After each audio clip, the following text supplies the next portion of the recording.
갑자기 오늘 이제 또 강의를 맡게 됐는데요. 사실은 너무 하고 싶었던 강의라서 제가 어제 부탁받았지만 흔쾌히 그리고 정말 준비된 마음으로 나왔으니까 여러분들 지금부터 1시간 동안 저와 함께 같이 강의를 듣도록 하겠습니다. 오늘 주제가요, 말 그대로 코로나 바이러스 19. 정말 연말인데 우리의 일상도 앗아가고 우리의 연말도 앗아가고 너무나 많이 우울하고 스트레스를 많이 받으실 것 같아요. 지금 우리가 가장 중요한 것은 이 스트레스, 어차피 좀 더 갈 거기 때문에 우리가 이 스트레스를 어떻게 극복하고 평소에 나아가서 이 면역 관리를 어떻게 할 것인가.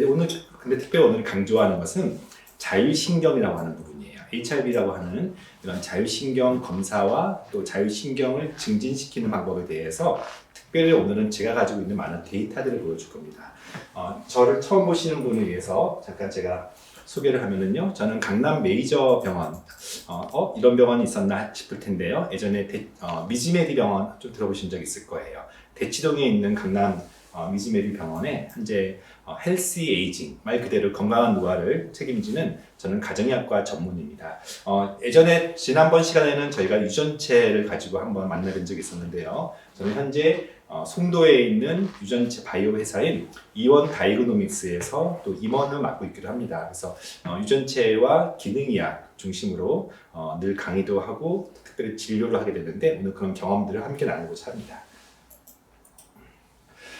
현대인들에게 스트레스나 어떤 의미일까요? 스트레스, 먼저 잠깐 제가 설문 하나 좀 볼 텐데요. 여기 있는 설문 오른쪽에 보시면 한국인의 직장인 스트레스가 얼마나 됩니까? 하는 질문에 한번 볼게요. 미국 사람들은 스트레스가 40%래요.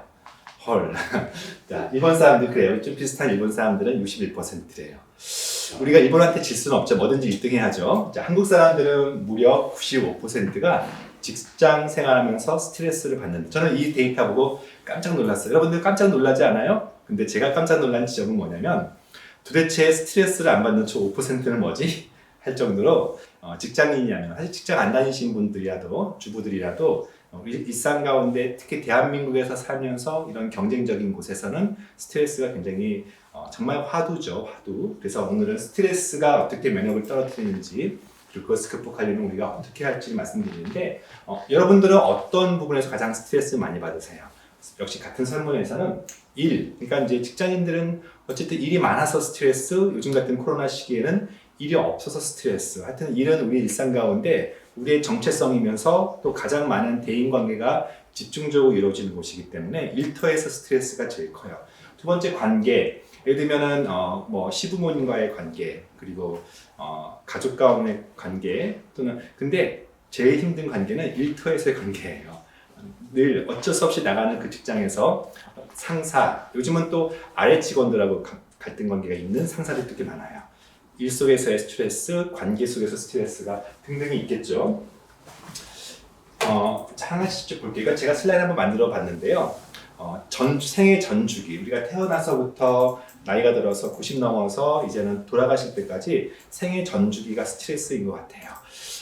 아이도 스트레스가 있을까? 영아도 스트레스가 있을까? 있죠. 우리가 1살도 안 됐는데 엄마들이 무슨 고민을 하죠? 직장을 나가야 되기 때문에 1살도 안 된 아이를 유아원에 보내잖아요. 어린이집, 돌보미집에 보내잖아요.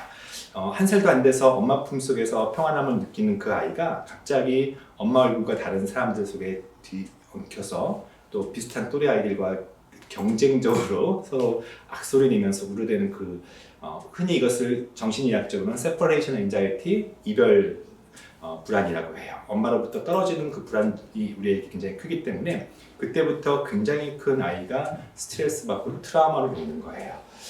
아동기, 또 학동기, 아동기, 여러분들의 자녀분들은 어떤 스트레스 받는지 제가 물어보나 마나죠. 특별히 제가 있는 이 병원, 여기는 대치동 한가운데예요.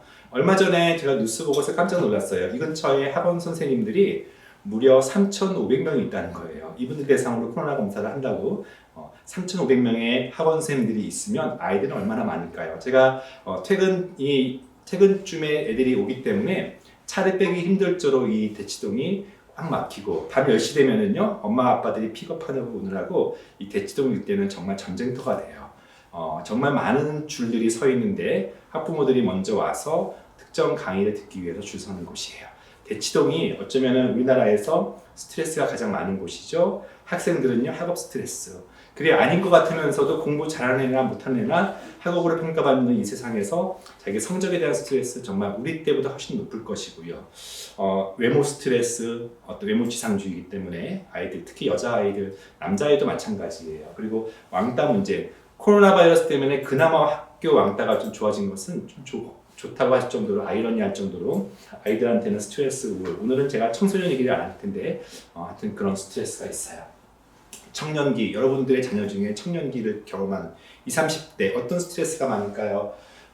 요즘은 청년들이 영끌하죠. 영혼까지 끌어들여서 너무나 마음이 불안한 거예요. 직장에서 받는 월급 얼마 되지도 않는데 벌써 집값들이 오르는 것들이 계산해봐서 도저히 나오지 않아요. 이런 재정에 대한 부담, 결국 재정이 곧 결혼까지 이어져야 되기 때문에 특히 남자들의 불안감은, 또 여자들도 나이가 먹어가면서 아직 결혼을 못한다는 것에 대한 불안감은, 그리고 직장에 대한 정말 많은 것 같으면서도 없는 게 나한테 맞는 직장인데 졸업을 한다 할지라도 직장을 구하지 못하는 스트레스가 큰 거예요.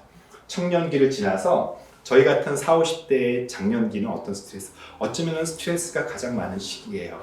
밑으로는요, 우리 슬하의 자녀들이 계속 커가고 있어요. 때로는 기대에 만족하지 못해요. 때로는 아이들이 청소년 시기에 방황하면서 엄마들의 마음을 그냥 후려 파요. 아이들이 착하긴 하지만 공부가 안 되는 경우는 정말 엄마들이 마치 자신이 성적표 받는 것처럼 절망하고 무너지는 시대이기도 해요. 동시에 역시 이 40, 50대를 경험하는 사람도 앞으로 남은 또 40년, 3, 40년을 무엇을 먹고 살아야 되는지, 직장에 대한 스트레스, 직장에 대한 고용 불안이 벌써 특히 남자들은 50대만 되더라도 60 이후의 인생에 대해서 죽지도 않는 30년에 대한 스트레스가 굉장히 커요. 직장은 40, 50대가 되면 거의 전쟁터와 다름없는 어떤 정치의 승리자와 정치의 패배자로 나눠지면서 그것 때문에 겪는 어떤 정체성의 스트레스도 역시 많죠. 또 한 가지 중요한 이 40, 50대의 스트레스, 중년의 스트레스는 몸이 예전 같지 않아요. 오늘 그 얘기 많이 다룰 텐데 예전같이 밤을 샐 수도 없고요. 이제 그 몸은 예전 같은 몸매도 아니고요. 예전 같은 체력도 아니기 때문에 40, 50대부터 당뇨가 생기고 40, 50대부터 이제는 약을 먹기 시작하는, 그래서 정말 많은 부담, 이 대한민국의 가장으로 산다는 가장 어려운 세대가 사실은 여러분과 저의 세대라고 할 수가 있겠습니다. 작년기를 지났어요. 인생에 이제는 가을이 왔고 겨울을 맞는 그 시기는 과연 스트레스가 없을까? 아니죠. 여전히 많은 노인들이 궁핍해요. 여러 가지 이유죠. 자녀들의 어떤 서포트를 받지 못하는 독거 노인도 많이 있을 수 있고요. 또 한 가지는 이 시기에 사별을 경험하죠. 누가 먼저 돌아가시든 배우자 사별만큼 큰 스트레스가 없고, 또 이 시기에는 암에 대한 두려움, 실제 암 환자들이 있고요. 또 이 시기에는 여러 가지 정서적인 스트레스, 젊을 때까지 잘 살았는데 갑자기 이제 일터 이후에 직장을 다니지 않으면서 생기는 정서적인 스트레스, 또 자녀들이 자기 주변에서 떠나면서 빈둥지 증후군을 경험하면서 어떤 어려움, 그래서 강아지나 손주에 의존하면서 근근히 정서적인 어려움을 경험하기도 해요. 그리고 어느 시기에는 죽음에 대한 공포감, 두려움이 엄습하는 시기예요. 인생 전 주기가 스트레스이기 때문에 어쩌면 이 스트레스를 잘 다루는 사람, 같은 스트레스여도, 제 아이 얘기 잠깐 할게요. 제 첫째 아이가 고3 때 제가 굉장히 스트레스가 많은 그 시기, 인생에서 가장 큰 힘든 시기, 특히 이 동네 사람들은 스트레스가 고3 때 가장 많죠. 근데 아이가 별로 힘들어 보이지 않는 거예요. 너 왜 스트레스 안 받아? 했더니 자기 생각보다는 괜찮다고 애가 마인드를 잡더라고요. 무슨 얘기죠? 저는 종종 학생들이 제 진료실에 올 때, 특히 고3이나 고2 재수생들이 올 때 엄마들이 마음이 급해요. 어떻게든지 이 아이가 건강해서, 그리고 이 아이가 집중력이 좋아지게끔 하는 처방이 뭔지를 물어봐요. 사실은 저는 그 아이보다 아이 엄마를 주목하는데, 어쨌든 스트레스 받는 모녀들한테 제가 고3의 시기를 어떻게 말씀드리냐면, 스트레스 피할 수 없죠. 그리고 이 아이한테는 인생 가장 큰 스트레스가 처음 왔어요. 아이를 처음으로 고3 맞는 학부모도 인생 가장 큰 스트레스가 왔어요. 근데 이 스트레스는 굉장히 오래 가요. 최소한 1년 가고 2, 3년 가기도 하잖아요. 자, 인생에서 이 아이가 첫 번째 맞는 장기적이고 스스로 극복하기 쉽지 않은 그 큰 스트레스를 어떻게 극복하는지를 배울 수 있으면, 아마 우리 다 알잖아요. 고3보다 훨씬 그 스트레스가 많은 시기가 그 이후에 온다는 거. 우리 인생 돌이켜보면은 더 많은 스트레스들이, 더 많은 위기들이 많았던 거죠. 어쩌면 고3 때는 보호받는 스트레스였는데, 그러나 고3 때 스트레스를 대처하는 법을 배우지 못한다면 아마도 결혼 준비하면서, 아마도 직장생활 초창기 때, 아니면 여러분들의 가정을 이루면서 아이를 키우면서 노년기까지 여전히 스트레스를 어떻게 이기는지 배우지 못하고 몸은 몸대로, 마음은 마음대로 피곤해지는 거예요. 그래서 오늘 강의는 되게 중요하고, 제가 아이들한테, 학생들한테, 그리고 제 환자들한테 얘기하는 그 내용들을 오늘 말씀드리도록 하겠습니다. 특별히 코로나 시기가 여러분들 너무나 오래 가죠. 정말 죄송하고 괴로운 얘기는 이 시기가 굉장히 오래 갈 것이라는 겁니다. 백신을 통해서 우리가 이미 코로나는 승전을 잡았어요. 흔히 말하는 D-Day, V-Day 했을 때 노르망디 상륙 작전을 통해서, 또 인천 상륙 작전을 통해서 그 전쟁은 역사가 되는 그 시점을 전쟁의 시작이라고 얘기를 해요. 백신이 개발됐고 이제 곧 우리에게는 희망이 있어요. 근데 이 아침이 오기 전에 가장 새벽이 동트기 전에 어두운 것처럼, 문제는 노르망디 상륙을 했음에도 불구하고, 인천 상륙을 했음에도 불구하고 V-Day는 그로부터 1년, 2년이 걸린다는 거예요. 이미 왔으나 아직 오지 않은 이 승리의 시기, 가장 큰 스트레스입니다. 여러분들이 이 앞으로도 지속될 이 스트레스, 제 환자 중에 많이 호소하시는 분들이 코로나 때문에 병원에 오지 못하다가 마지못해 왔는데 피곤해 죽겠다는 거예요. 면역이 너무 떨어져가지고 더 무서워서 어쩔 수 없이 왔다고 하는 거예요. 그래서 여러분들 병원까지 오지 않더라도, 혹시 아니면 병원에 와서 어떻게 이 면역 관리, 스트레스 관리 하는지를 제가 보여드리겠습니다. 자, 스트레스를 받으면 어떤 일이 일어날까요? 여러분들 경험들 한번 볼까요? 스트레스 받으면요, 사람마다 다릅니다. 어떤 사람은 잠을 못 자요. 그쵸? 대부분이 경험하는 급성 스트레스 때 잠을 못 자고요. 어떤 사람은 우울해지기도 하고, 어떤 사람은 불안해지기도 해요. 재밌는 것은 어떤 사람은 굉장히 스트레스 받으면 많이 먹어요. 근데 어떤 사람은 스트레스 받으면 입맛이 뚝 떨어져요. 사람마다 다르죠? 어떤 사람은 스트레스 받으면 위가 아프다고 해요. 어떤 사람은 장에 탈나서 화장실 왔다 갔다 하거나 변비가 생겨요. 또는 두통, 머리카락 빠지고 등등의 경험들은 여러분 다 했을 거예요. 근데 스트레스가 지속되면은요, 어떤 경험이 있습니까? 대부분이 피곤해져요. 대부분이 예전 같지 않고 몸이 지쳐요. 한두 주만 스트레스가 지속되어도. 그래서 오늘은 만성피로를 얘기하면서 스트레스 얘기는 빼먹을 수 없는데, 문제는요, 스트레스가 이런 몸의 기능 이상뿐만 아니라, 스트레스는요, 수명을 단축시키기도 하고요, 스트레스는 암을 일으키는 주범이기도 하고요, 스트레스는 당뇨를 일으키고 악화시키는 주범이에요. 그래서 여러분, 그 어떤 관리보다, 어떤 헬스케어보다 이 스트레스를 잘 케어하고 대처하는 게 중요한데, 문제는요, 그 스트레스를 의사 앞에서 호소하면은요, 제가 어떻게 합니까? 스트레스를 없앨 수 없죠. 그분이 지속적으로 받는 그 스트레스를 제가 전화를 해요, 시어머님한테. 제발 그러지 마시라고. 제 환자가 당이 안 떨어진다고 호소할 수도 없고, 그 상사한테 제가 문자 보내서 아무래도 당신 때문에 내 환자가 나빠집니다라고 고발할 수도 없죠. 저는 조용히 듣고만 있을 수밖에 없죠. 근데 여러분들, 오늘 얘기하는 것은요, 스트레스를 없애는 게 아니라 스트레스를 대응하고 스트레스를 이기는 능력, 그것을 저희가 이야기해 주려고 해요. 그러기 위해서는 스트레스에 대해서 여러분들이 두 가지가 있다는 것을 아셔야 돼요. 급성 스트레스 오늘 얘기할 거고요. 두 번째는 만성화된 스트레스. 여기 그림 보시면은요, 자, 스트레스를 급성일 때 우리가 영어로 뭐라고 합니까? 파이팅 한다고 해요. 싸우는 거예요. 우리가 스트레스가 꼭 좋은, 나쁜 것만은 아니라는 게 이 강의의 굉장히 중요한 포인트인데요. 스트레스가 나쁜 것만은 아니에요. 여러분들 돌이켜보시면은요, 시험 보는 학생이 시험 보기 전날 얼마나 잘 외워져요. 그 전까지 수업 시간에 뭔 소리인지도 모르겠고, 며칠 전까지도 머릿속에 들어오지 않았는데, 시험 보기 그 전날 새벽부터 얼마나 갑자기 이제서야 막 외워지기 시작하면서 인생에서 가장 큰 효율성을 경험하는 그 시기, 여러분들 스트레스가 때로는 있기 때문에 우리 같은 게으른 사람들이 꾸역꾸역 과제를 해나가요. 그렇죠? 스트레스는 우리에게 동기부여를 하고요, 우리 몸을 일으켜서 우리 몸속에 모든 교감신경을 항진시키고 우리 몸속에 신진대사를 쌓아서 싸울 준비를 만들기 때문에 일반적으로 스트레스는 근본적으로는 좋은 거예요. 근데 그것이 지속이 되면은요, 싸우다가 터지는 것은 나 혼자니까 그 다음 비슷한 스트레스가 오면은 처음에는 싸우려고 하다가 옛날에 맞았던 아팠던 기억 때문에 살짝 도망가요. 근데 이제는 만성적으로 도망간다 해서 파이팅이 아니라 플라이팅이라는 도망이라는 영어를 써요. 종종 제가 진료실에서 스트레스 되게 많으시죠? 했더니 스트레스가 없다고 그거 부인을 해요. 정말 없다고 생각하시는 거예요. 왜냐면 스트레스가 무서워서 아예 스트레스를 만들지 않으려고 노력을 해요. 이 뜻은 좋은 건강한 의미의 스트레스를 제거하는 게 아니라 대인관계 속에서 그 화 잘 내는 남편한테 하고 싶은 말은 많으나 말을 안 함으로써 화를 내지 않게끔 만드는 회피인 거예요.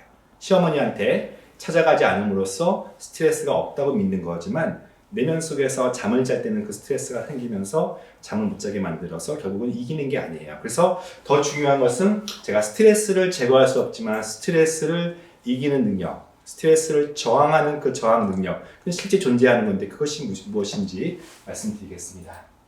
그것이 바로 부신이라는 거예요. 여러분들 부신 그러면 사람들이 좀 낯설어해요. 제가 이 슬라이드 먼저 보여드릴게요. 부신 그러면 사람들이 특히 의사들도요. 부신 그러면은 어디지? 부신 내과 의사 정도는 당연히 알겠지만 죄송해요. 다른 과 의사를 비하해서 뭐하지만 다른 과들은 모르는 사람들이 있어요. 부신 그러면 의사들도 몰라요. 어디 있는지 학생 때 배웠는데 평상시에 쓰지 않는 단기 같아서. 근데 의사들뿐만 아니라 당연히 환자들은 잘 부신 피로, 부신 그러면 모르죠. 근데 부신을 영어로 표현하면 아하 그래요. 뭘까요? 부를 영어로 또는 라틴어로 AD, 우리가 보통 붙인다 할 때 AD라는 형용사 많이 쓰거든요. 신장을 영어로 리날이라고 해요. 레날이라고 하니까 붙여서 읽으면은 아드레날린, AD 레날, 아드레날린. 아드레날린 그러면 사람들 느낌이 확 와닿죠. 뭔가 힘, 용기, 분노할 때도 아드레날린이 폭발하죠. 뭔가 도파민이 막 샘솟는 그 느낌, 이것이 이제 부신이기 때문에 부신피로 그러면은 그 부신 기능이 저하됐다는 뜻이기 때문에 한마디로 메가리가 없고 힘이 없고 기능이 떨어지면서 피곤하다는 것이죠. 앞서 슬라이드 중에서 제가 스트레스 얘기하다가 갑자기 부신 얘기했어요. 왜냐면은요, 여러분들 만성피로 내가 피곤하고 면역 떨어지고 하면은 비타민 먹고 뭐 여러 가지 찾아 먹잖아요. 여러분들 많이 드시고 있을 텐데 주로 비타민을 먹는, 영양소를 먹는 가장 큰 이유가 피곤 때문인데, 흔히 피곤 그러면 비타민 또는 B 이런 거 생각하시는데 사실은 더 중요한 핵심은 호르몬이에요. 즉 미토콘드리아는 제가 언젠가 다시 한번 얘기하겠지만 더 큰 얘기는 호르몬이에요. 근데 그 호르몬 중에서도 갑상선, 여성 호르몬, 남성 호르몬 그런 거 말고요. 부신피로, 부신 호르몬이 가장 핵심적인 거예요. 여러분들 이 스트레스가 무슨 얘기냐면 코티졸이라고, 우리가 스트레스 받으면 올라가는 것이 코티졸 호르몬이고요. 거기서 코티졸에서 DHEA, 또 테스토스테론, 에스트로겐 같은 성호르몬으로 바뀌어요. 코티졸과 DHEA로 분화가 돼요. 근데 이거 둘 다 좋은 호르몬이에요, 일반적으로는. 근데 스트레스를 받으면은요, 만성화되면은요, DHEA로 가는 패스웨이, 경로가 차단이 되고 바로 코티졸로 증가돼요. 그래서 코티졸 스트리라는 표현, 그쪽으로 도망간다는 표현이어서 스트레스의 가장 큰 호르몬의 변화는 뭐죠? 코티졸이 증가되고 DHEA라는 호르몬이 감소가 돼요. 이게 무슨 뜻이냐면요. 부신 호르몬에는 크게 우리가 부신 피질 호르몬과 부신 수질 호르몬이 있어요. 흔히 말하는 글루코코트, 여러분들 스테로이드 한번 들어보신 적 있을 거예요. 그래서 당류코르티코이드와 염류코르티코이드 해가지고 좀 어려운 얘기를 쓰는데, 어쨌든 이런 스테로이드 호르몬들은 호르몬을 만드는, 남성 호르몬과 여성 호르몬을 만드는 중요해요. 그래서 스트레스 받으면 성욕이 떨어지는 이유 중에 하나가 저 DHEA라고 하는 성호르몬의 엄마, 마더스 호르몬이 떨어지기 때문에 성욕이 떨어지는 거예요. 대부분 그런 경험하실 거예요. 근데 이 DHEA 호르몬만 있는 게 아니라 코티졸도 있다고 했죠. 그래서 스트레스 초창기 때는 코티졸이 증가가 돼요. 근데 코티졸의 역할이 뭐냐면 몸을 싸울 수 있는 병기로 만들어진다고 했죠. 어떤 병기가 생기니까 교감신경을 올리고요. 그리고 혈압을, 그러니까 몸속에서 피를 많이 순환시켜서 혈압을 올려요. 혈압 올라간다는 게 뒷목 당기고 나쁜 것만 있는 게 아니라 몸속에서 싸울 태세를 만들어서 내 심장 염통이 심박증을 띄어서 온몸에 전투 태세를 준비해라 하면서 싸울 준비를 만들기 때문에 혈압이 올라가는 거예요. 빵빵하게 이 심장의 기능을 터뜨려가지고 적으로부터 우리를 지키려고 하는 것이 급성 스트레스의 가장 대표적인 건데, 문제는 DHEA가 떨어지면서 우리가 부신 기능 저하가 생기는데요. 호르몬 얘기 좀 이따 하고요. 그래서 여러분들 아마 여기 기능의학 플러스에 웬만하신 분이면 바로 직접 김상아 선생님, 원장님도 부신피로 얘기하셨고, 당연히 염창환 선생님도 부신피로, 이제는 여러분들 부신피로 얘기 들었을 거예요. 누가 부신피로냐? 저는 환자들 중에 굳이 문진하지 않고 또 굳이 검사하지 않더라도 들어오면서 느낌으로 알아요. 딱 보면 알아요. 그래서 제가 먼저 물어봐요. 피곤하시죠? 물론 피곤하다고 다 하죠. 심지어는요, 피곤하시죠? 그러면 선생님 어떻게 알았어요? 그래요. 스트레스 많으시죠? 그러면 어떻게 알았어요? 그래요. 스트레스 다 많은데요. 그 대단한 질문이 아닌데 좀 더 제가 잠을 잘 자야 때 잠을 못 잔다고 얘기하시는 분이 많고요. 아침에 일어날 때 눈 뜨자마자 더 자고 싶거나 개운치 않다라고 표현하는 사람들이 많아요. 그리고 아침 내내 졸리거나 잠이 깨지 않는 느낌, 커피를 마셔도 간신히 일할 수 있는 사람들. 그리고 중요한 증상 중에 하나가 추위를 많이 타요. 그리고 혈압이 많이 떨어지면서 늘 어질어질하다고 표현 쓰고요. 물론 나중에 혈압이 올라갑니다. 그러나 초창기에는 그리고 장이 안 좋고요. 이런 어떤 증후군들이 보통 부신피로 증후군이에요. 그래서 그러면 제가 먼저 말해요. 추위 타시죠? 혈압 떨어져 있죠? 참 어떻게 아시냐고 하면서 그때부터 저의 말들을 굉장히 신기하게 별거 아닌데 여러분들이 원리만 알면 또 그런 사람들이 저한테 오니까요. 자, 근데 제가 다시 한번 이제 부신피로를 이 부신 호르몬이 중요한 스트레스 호르몬과 부신 호르몬에 대해서 그러면 진단을 해야 저희가 허튼 처방 안 하겠죠. 왜냐면 꼭 모든 사람들이 피로가 부신피로 때문은 아니고요. 나중에 제가 언제 한번 미토콘드리아 패스 얘기할 텐데 미토콘드리아 기능을 얘기할 텐데 그 경우도 있고요. 또는 도파민과 세로토닌과 같은 신경전달 물질이 떨어져서 피곤은 피곤인데 몸이 피곤이 아니라 정신 피로, 센트럴 퍼티그가 있어요. 그런 것들도 이제 한 번씩 안 하겠지만 저의 경험상 만성 스트레스로 인한 피로는 대개는 부신 피로인데 그 진단해 줘야 될 거 아닙니까? 그래서 저희가 하는 진단은요. 혈액 검사예요. 여러분들 병원 가면 의사 선생님이 검사를 했어요. 근데 보험도 안 되고 되게 비싼 호르몬 검사를 가끔씩 할 거예요. 참 이게 보험이 안 되는 게 아쉽지만 이 피로 이런 어떤 진단명이 아닌 것들은 참 보험이 되게 어렵지만 코티졸 호르몬을 측정하신 경험이 있을 거예요. 또 기능의학 검사 가시면 DHEA라고 하는 사람들이 나 그거 알아요. DHA 그거는 이제 참치 오메가3 말한 거고요. DHEA 다이하이드로 에피 안드로겐이라고 하는 이 조금 어렵지만 남성 호르몬의 전 단계 호르몬인 이 부신 피로 호르몬 DHEA 이 두 가지 측정하는 거 볼 거예요. 피 검사 딱 보면은 정상치가 옆에 좀 안 써 있는 경우가 많아서 정상치를 모를 텐데 제가 써놓은 정상치 참고하세요. 코티졸 호르몬은 6에서 8 또는 10까지 그리고 DHEA 호르몬은 120에서 한 180, 200, 최소한 150. 여러분들 비율 보시면 코티졸 1당 DHEA는 20 정도, 이 20배라는 거 기억하세요. 나중에 이 비율 되게 중요하거든요. 내 코티졸에 곱하기 20이면 자기 어떤 정상 레벨로 보시면 되지만 어쨌든 두 호르몬 모두 코티졸은 6에서 10, DHEA는 120에서 200 정도가 제일 좋아요. 이게 레퍼런스예요. 근데 아침에 쟀다는 전제 하에서 왜냐면 부신 호르몬 특히 코티졸 호르몬은요 흔히 일중 변화 영어로 서카디안 리듬이라 그래서 아침에 제일 높고요 점심 때 떨어지고요 밤에 떨어지고 잘 때는 바닥이 돼야 돼요. 이 표시가 그거예요. 그래서 미국에서 레퍼런스로는요 이게 혈중 검사 피 검사를 하지 않고 타액 침뱉어서 아침 점심 저녁 자기 전을 측정해서 오라고 해요. 근데 우리나라는 이제 국내에서 그런 검사 많이 안 하기 때문에 그냥 저는 아침에 측정하지만 반드시 낮에 측정하는 코티졸과 아침의 코티졸은 좀 다르다는 것을 감안할게요. DHA는 크게 그런 변화가 없는데 코티졸은 그래요. 자, 코티졸이 아침에 높고 밤에 떨어진다는 것은 무엇이죠? 코티졸의 역할이 그런 거예요. 파이팅 하는 거잖아요. 아침에 일어났을 때 오케이 오늘 한번 해보자. 한번 싸워보자. 오늘 한번 좀 신나보자. 도파민도 분비시키고 교감신경 올리면서 동기부여시키는 호르몬이 좋은 호르몬이 코티졸인데 근데 밤에는 떨어져야 이제는 나는 할 만큼 했어. 그리고 이제는 충전시켜야 돼 하면서 밤에는 떨어져야 되는데 문제는 반대로요. 어떤 사람은 밤에 막 이제 코티졸이 분비가 돼요. 밤에 샘솟는 아이디어, 밤에 번뇌, 아침 때 들었던 그 사람의 말들이 뭔지 모르고 무심하게 들었는데 생각해보니까 분하고 억울한 거예요. 잠을 못 자게 만들어요.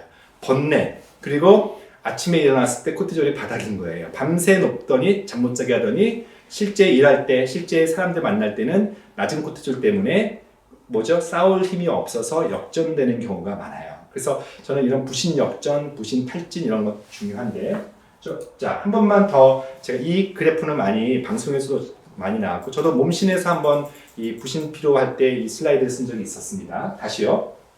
스트레스에는 여러분들 급성 스트레스가 있고요. 만성화된 스트레스가 있어요. 제가 코티졸만 놓고 봤을 때는 스트레스 받을 때 뭐부터 올라간다 그랬죠? DHEA는 감소하고 코티졸이 올라간다 그랬죠. 코티졸이 증가하면서 스트레스를 이기는 겁니다. 쭉 올라가요. 급성 스트레스는 고난식이긴 하지만 그만큼 코티졸을 확 올려서 내가 싸우기 때문에 어쨌든 시끌시끌 버글버글 하지만 그래도 나는 살아있는 느낌이 들 거예요. 근데 문제는 그 스트레스가 만성화되면은요 코티졸이 뚝 떨어져요. 그래서 진짜 위기는요, 급성 코티졸, 스트레스가 아니라 만성화된 그래서 낮은 코티졸이 저한테 오시는 분들이 탈진이라는 표현을 써서 와요. 아무것도 하기 싫고요, 일도 하기 싫고요, 죽도록 하기 싫은 그 상황, 무력감, 우울증과는 좀 다른데 몸의 무력감을 경험하고요. 코티졸이 또 어떤 역할을 하죠? 당을 올리는 역할을 하는데 당 떨어진다는 표현이에요. 낮은 코티졸에서는요. 늘 탄수화물이 고파요.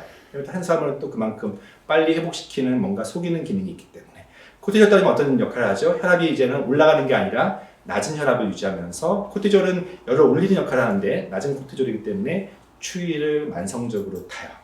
근데 한 가지 좀 더 복잡한 얘기지만 DHEA까지 같이 한번 얘기해 볼게요.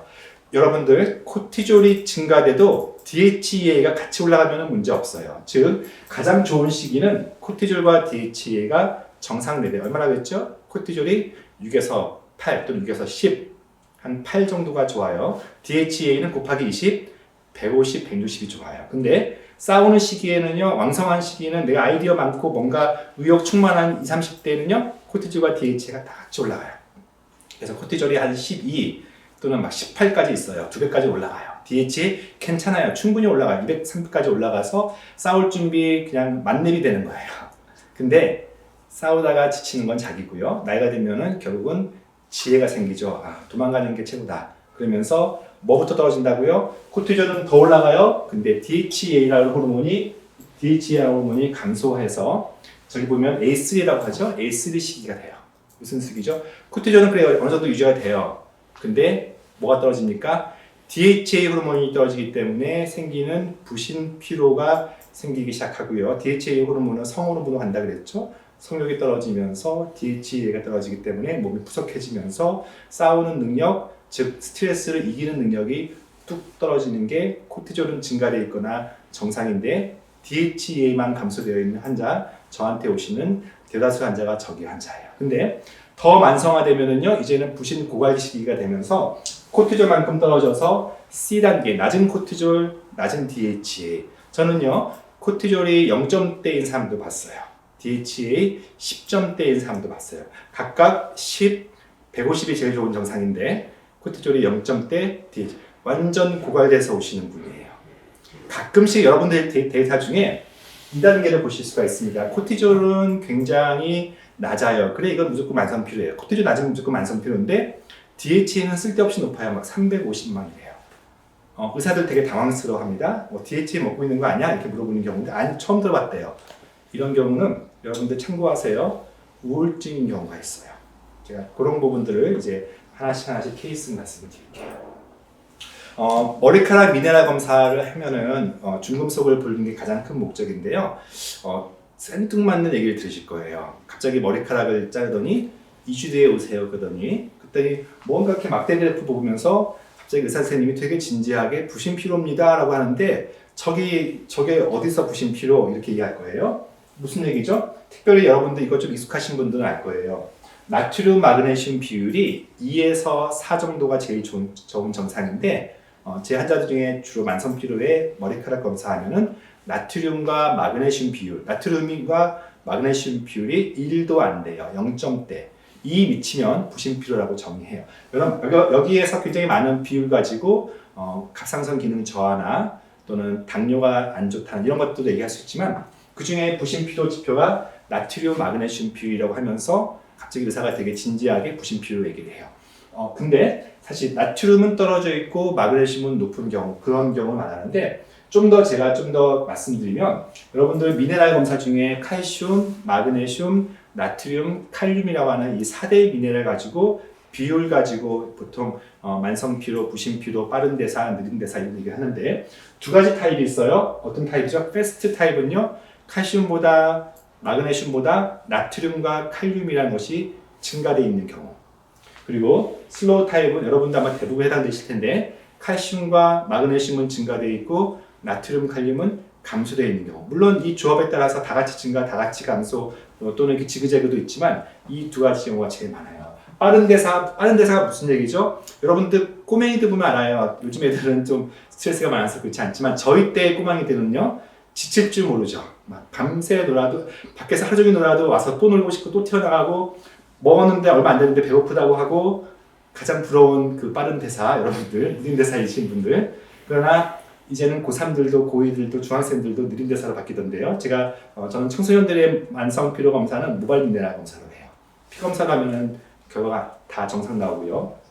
거꾸로 칼슘 마그네슘이 높고 나트륨 칼륨이 낮은 경우가 느린 대사고 그러니까 당연히 나트륨과 마그네슘 비율로 따지니까 요 비율이 적은 경우가 부신피로인데 제가 이것을 그냥 배운 대로 말씀드리는 게 아니라 좀 이따가 제가 있었던 병원 청담동의 차움이라는 곳에 제가 있었는데요. 거기 멤버들 데이터를 보여주면서 제가 통계적으로 말씀드릴게요.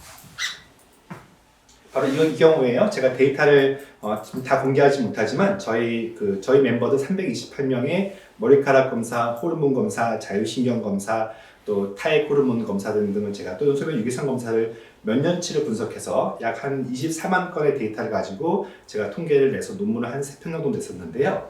그 중에 진짜로 DHA 호르몬, 부신피로 호르몬이 칼슘이 높을 때 비례 통계적으로 의미가 있어요. 그러니까 머리카락 미네랄 검사에서 높은 칼슘은 느린 대사라고 하는 그쪽은 실제 피 검사에서 DHA가 떨어져 있어요.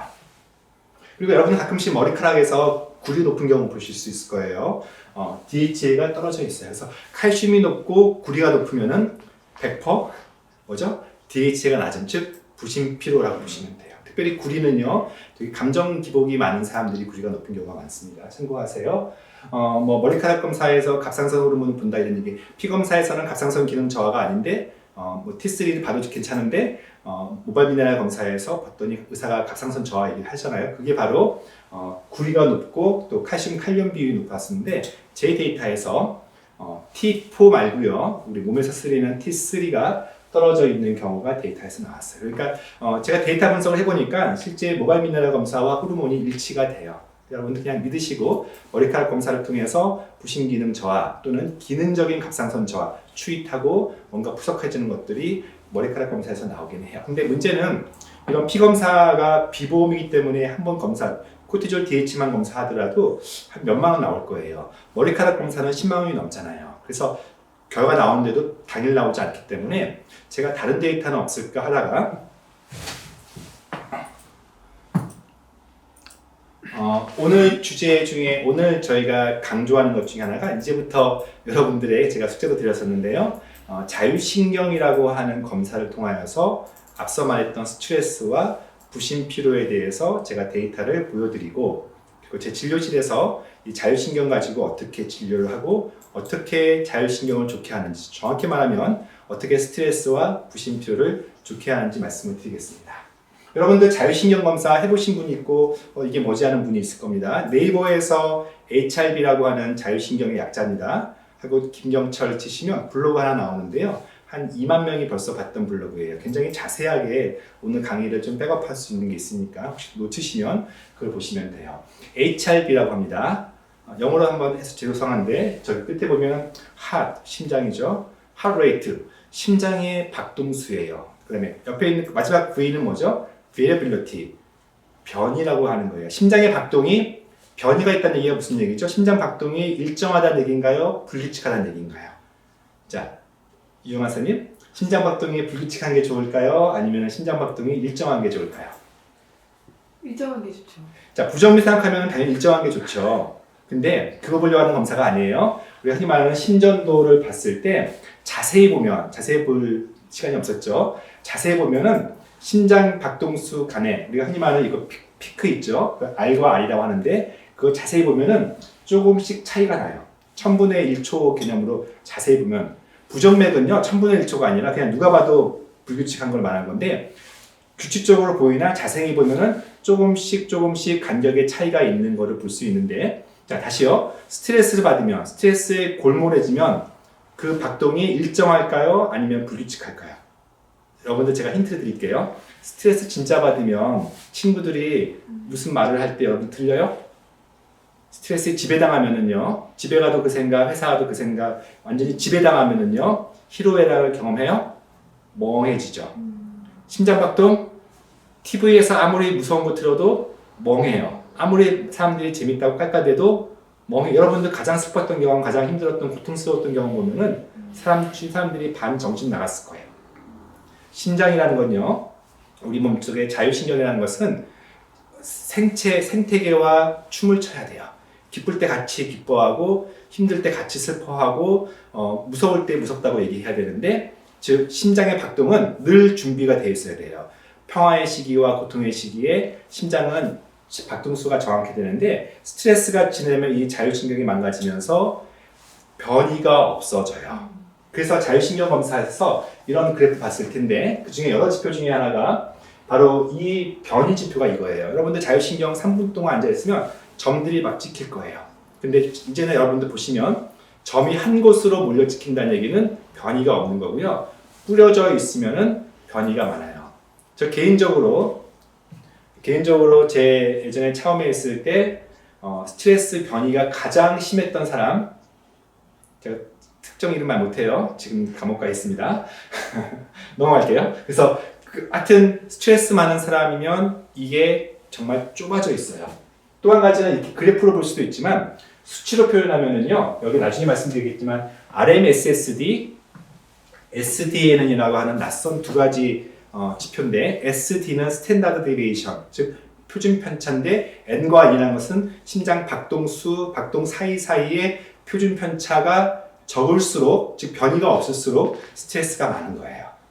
또 한 가지, 그 숫자가 얼마나 작아서 루트 값을 씌웠다 그래서 RMSSD라고 하는 표현을 쓰는 요 두 지표가 스트레스 지표에서, 이 지표는요, 스트레스를 평가하는 지표, 이 RMSSD, SDN에는 페이퍼, 논문에 여러분들 검색하면은요, 수천 편이 나와요. 벌써 이미 심리 쪽에 또는 정신 쪽에 또는 사회적인 논문 중에 스트레스 지표로 대표적으로 쓰는 것이 이 자율신경이에요. 그리고 또 한 가지는요, 교감신경과 부교감신경 들어봤죠? 좀 이따 말씀드릴게요. 교감신경과 부교감신경을 누가 봐도 교감신경은 빨간색처럼 생겼고요, 부교감신경은 파란색처럼 생겼죠. 그래서 우리가 심파테틱 너브 시스템과 파라심파테틱 너브 시스템이라고 하는 자율신경, 그야말로 교감신경과 부교감신경의 이 그래프를 볼 수 있는 대표적인 검사죠. 우리가 3분 동안 가만히 앉아서 맥파를 측정하는 거예요. 그래서 맥파의 낮은 맥파, 로우 프리퀀시는 교감신경이라고 부르고, 하이 프리퀀시는 부교감신경이라고 불러요. 그래서 로우 프리퀀시와 하이 프리퀀시가 각각 교감신경, 부교감신경이에요. 근데 보통 논문에서는요, 이 좀 전에 말씀드렸던 스트레스 지표, SDNN, RMSSD, 그리고 LF, HF 등을 많이 인용해요. 그래서 보통 자율신경 검사 그러면 말 그대로 스트레스 검사 또는 교감신경, 부교감신경을 보는 검사인데, 그걸 알고 있었는데, 제가 오늘 강조하는 것은 이 자율신경이 면역지수, 여러분들이 피곤하는 만성피로, 어디 가도 호소해도 의사들이 뭐 존재하지 않는 것 같으니까 나도 피곤해요 하는 경우, 그 여러분들의 주관적인 피로를 바로 이 데이터에서 이 지표인 LF라고 하는 지표가 보여준다는 거예요. 제가 그래서 몇 가지 데이터 통하여서 이 LF가 계속 얘기하는 부신 호르몬 DHE가 같다는 것을 말씀드릴게요. 자, 논문을 검색하면요, HRV라고 하는 것을 우리가 이게 논문 보는 사이트인데, 무려 19,845개, 이건 제가 2018년도에 조사한 자료니까 벌써 2만 개가 넘는 논문이 있어요. 가끔씩 기능의학 검사들이 근거 있냐 그러면, 논문이 있냐 그러면 의사들이 말 잘 못하는 경우가 많아요. 그만큼 여기는 약간 개인 맞춤 데이터가 많기 때문에 논문화 시키기가 굉장히 어려운데, 적어도 이 HRV라고 하는 자율신경 검사는요, 논문이 많아요. 논문 많다 보니까 식약처에서 인정해주는 몇 안 되는 기능의학 검사예요. 여러분들 실비 청구 되게 이슈일 텐데, 식약처에서 이 HRV 검사는 인정 비급여라고 해서 즉 병원이 수가를 받는데 전혀 법적인 문제가 없는 대표적인, 그리고 간단한 검사예요. 3분만 앉아 있으면 돼요. 그러다 보니까 굉장히 간편하게 할 수 있는, 근데 생각보다 의사들이 이 지표들을 잘 이용할 줄 몰라서 오늘 그 얘기를 합니다. 그래서 제 아마 여기 듣고 계신 분들 중에 의사 선생님들 많이 계시고요. 실제 제 강의 중에 제가 이 강의를 많이 하러 다니기 때문에 의사 선생님들이 좋아하는 강의 중에 한 가지입니다. 자, 환자들이 가져가는 페이지 뒤로 보시면은 스트레스 지수, 그리고 스트레스를 저항하는 지수, 피로도 지수, 이런 것들을 보는데, 그 중에 제가 아까 스트레스 지수는 RMSSD라고 말씀드렸는데, 이 피로도 지수를 LF라고 하는 로우 프리퀀시, 교감신경을 의미하는 그 지수가 피로도이다 라고 저도 배웠는데, 데이터를 찾지 못했어요. 논문을 뒤져봤는데 찾지 못했어요. 그래서 한번 제가 제 차원 데이터, 제 데이터 가지고 한번 만들어 보자 해서 만든 데이터를 보여드릴게요.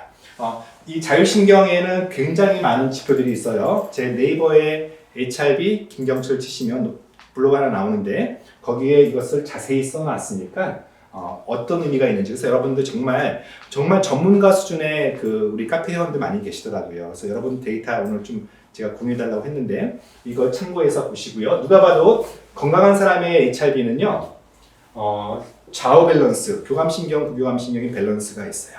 근데 망가진 사람은요 교감신경은 되게 높은데 부교감신경은 떨어져 있는 언밸런스예요. 거기까지는 우리가 볼 수 있는데 더 중요한 지표가요 망가진 사람들, 진짜 정말 부신피로 탈진인 사람들은요 여기 있는 4가지 지표가 뚝 떨어져 있는 거예요. 여러분들 사실은 이 맥박 측정을 해가지고 이것을 봐서 이런 지표를 보여주는 게 신기하다 생각하실지 모르지만 여러분들 한의사 선생님들 가시면 뭘로 검사합니까? 맥파 검사하잖아요.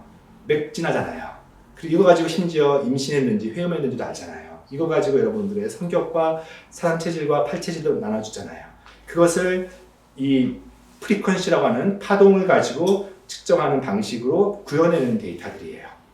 그래서 제가 때로는 이 HIV 데이터를 임상에서 진료실에서 저는 늘 하는데 환자들이 저보고 한의사 같아요. 그리고 실제 부신 기능이 떨어졌다는 표현은 한마디로 메가리가 없다는 표현을 쓰는데 맥의 알이 안 잡히는 거예요.